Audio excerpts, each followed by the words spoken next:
ખેડા જિલ્લાના કપડવંજમાં state monitoring સેલની ટીમે સપાટો બોલાવ્યો. વિદેશી દારૂની હેરાફેરીના નેટવર્કનો પર્દાફાશ કર્યો. દારૂની હેરાફેરીમાં ભાજપ નેતાનો પુત્રની સંડોવણી ખુલી. કઠલાલ રોડ ઉપર મહોર નદીના બ્રિજ પાસે બાતમીના આધારે પોલીસે ક્રેટા કારનો પીછો કરીને રોકી હતી. એસએમસીની તપાસમાં કારમાંથી અંદાજિત 6 લાખની કિંમતની 2160 જેટલી અલગ અલગ બ્રાન્ડની વિદેશી દારૂની બોટલ મળી આવી હતી. આરોપીઓની પૂછપરછમાં ખુલાસો થયો કે પોલીસના હાથે ઝડપાયેલ લિંકન ઝાલા કપડવંજ તાલુકા પંચાયતની વઘાસ બેઠકના ભાજપના સભ્ય મફતભાઈ ઝાલાનો પુત્ર છે. તેની સાથે તેના સાગરીત જિગ્નેશ ઝાલાની પણ પોલીસે ધરપકડ કરી. ઝડપાયેલા બંને આરોપીઓ વાઘસના ઢેકિયા વિસ્તારના રહેવાસી છે.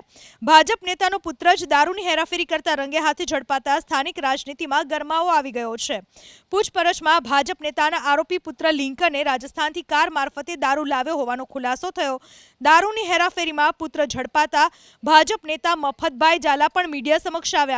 પુત્ર સાથે છેલ્લા 1.5 વર્ષથી કોઈ સંબંધ ન હોવાનો અને પુત્ર હાલ તેની સાથે ન રહેતો હોવાનો મફતભાઈ ઝાલાએ દાવો કર્યો. અગાઉ ગાંધીનગર વિજિલન્સની ટીમે પણ નડિયાદ પેટલાદ રોડ ઉપર આવેલા વલેટવા ગામની સીમમાં દારૂના ગોડાઉનમાં દરોડા પાડ્યા હતા. રેડ દરમિયાન કુલ 5 લાખની કિંમતનો દારૂનો જથ્થો, મોબાઈલ સહિત 5.17 લાખનો મુદ્દામાલ કબજે કરાયો હતો. રેડ દરમિયાન ગોડાઉન પર હાજર આરોપી હિતેશ પરમારની વિજિલન્સ ટીમે ધરપકડ કરી હતી. હિતેશ પરમારે પોલીસ સમક્ષ કબૂલાત આપી હતી કે દારૂનો જથ્થો ખેડા જિલ્લા પંચાયતના સભ્ય પ્રફુલભાઈ ઉર્ફે સ્વામી પરમારનો છે. આ કેસમાં ભગુભાઈ પરમાર, પ્રફુલભાઈ પરમાર અને અતુલ પરમાર હાલ ફરાર છે. ભાજપ નેતા અને નેતા પુત્રની દારૂની હેરાફેરીમાં સંડોવણી ખુલતા જિલ્લા ભાજપ સંગઠન પણ એક્શનમાં આવ્યું.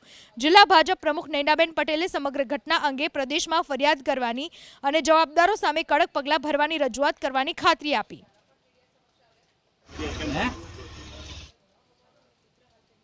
ફોન આવ્યો એક ભાઈબંધનો કે તમારો છોકરો આમ જે કરે છે.